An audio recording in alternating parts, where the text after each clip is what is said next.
কিন্তু কোনদিনা মোৰ দেউতা হৈ চলিছে সৰুৰ পৰা তোমাক মই বিভিন্ন চৰিত্ৰ দেখি আছো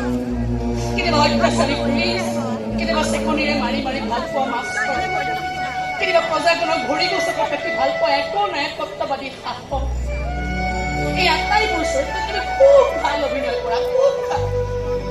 কিন্তু মোৰ দেউতাকৰ চৰিত্ৰ তোমাক মই আজিলৈকে দেখা না কেতিয়াবা তুমি মোক অকণমান সময় মৰমেৰে মূৰত হাত বুলাই পাইছা না কেতিয়াবা এষাৰ মৰমেৰে মোক মাতি পাইছা মোৰ নামটো চাগে তোমাৰ মনত নাই কাৰণ তুমি মোক এই ছোৱালী বুলিহে মাতা মাতিছো যদি মাতিছো সমাজত বদনামত ঘূৰা ছোৱালী হৈ মোৰ কোনো দয়া মৰম নাই যদি নাটক কৰাৰ কাৰণে অভিনয় কৰাৰ কাৰণে মোৰ বদনাম হৈছে তেন্তে সেই বদনামখিনিক আশীৰ্বাদ কৰি চিৰজীৱন মই কুকুৰ মাজত সামৰি ৰাখিম দেউতা লাগিলে সেই বদনামৰ চাগে মোৰ গায়ে মই ঢালিলো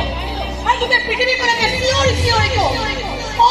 মই নাটক কৰা ছোৱালী হয় মই লেচেৰা ছোৱালী নাই ৰে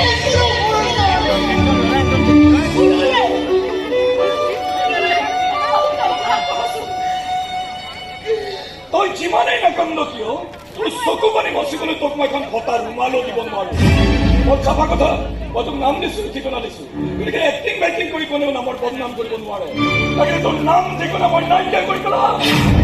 হাজাৰ চেষ্টা কৰি তুমি মোৰ নাম ঠিকনা নাইকিয়া কৰিব নোৱাৰা দেউতা মোৰ ঠিকনা হৈছে মোৰ মঞ্চখন আৰু মোৰ নাম হৈছে মই অভিনয় কৰা চৰিত্ৰসমূহ তুমি ইয়াৰ নাম বাকি কোনে